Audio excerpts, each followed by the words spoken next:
कराड दक्षिणमधील ओंड परिसरात अवकाळी पावसामुळे मोठ्या प्रमाणावर नुकसान झाले आहे। या भागात घरांची व गोठ्यांची पडझड तसेच शेती पिकांचेही मोठे नुकसान झाले आहे।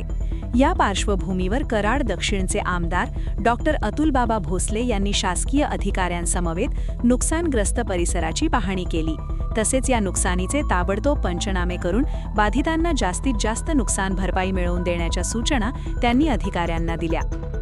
कराडच्या ग्रामीण भागात नुकत्याच झालेल्या अवकाळी पावसामुळे ठिकठिकाणी मोठे नुकसान झाले आहे।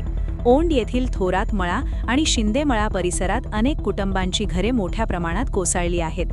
तसेच गोठ्यांची छपरे उडून गेल्यामुळे जनावरांचेही नुकसान झाले आहे। याचबरोबर पिकांचेही मोठ्या प्रमाणावर नुकसान झाले आहे। या नुकसानीची पाहणी आमदार डॉक्टर अतुलबाबा भोसले यांनी केली। यावेळी त्यांच्या समवेत कराडचे प्रांताधिकारी अतुल म्हेत्रे, तहसीलदार कल्पना ढवळे यांच्यासह विविध विभागांचे अधिकारी उपस्थित होते। आमदार डॉक्टर भोसले यांनी नुकसानग्रस्त परिसराची पाहणी करून नागरिकांशी संवाद साधत त्यांच्या अडचणी जाणून घेतल्या। या परिसरात ज्वारी, ऊस आणि कलिंगड अशा पिकांना मोठा फटका बसला असून अनेक ठिकाणी विजेचे खांब कोसळून वीज पुरवठाही खंडित झाला आहे। या पाहणीनंतर आमदार अतुलबाबा भोसले यांनी प्रशासनाला तात्काळ पंचनामे करण्याच्या सूचना दिल्या।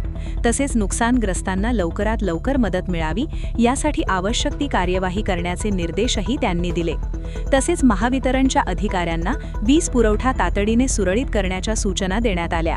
यावेळी महावितरणचे उपकार्यकारी अभियंता स्वप्नील जाधव, कनिष्ठ अभियंता निखिलेश बादरायणी, माजी उपसरपंच कृष्ण थोरात, प्रकाश थोरात, महादेव थोरात, भाऊसाहेब थोरात, भरत थोरात, चंद्रकांत थोरात, राजेंद्र थोरात, अभिजित कोठावळे, बबन जाधव, सुनील जाधव, वैभव थोरात यांच्यासह कृषी अधिकारी, ग्रामसेवक, तलाठी तसेच ग्रामस्थ व शेतकरी उपस्थित होते।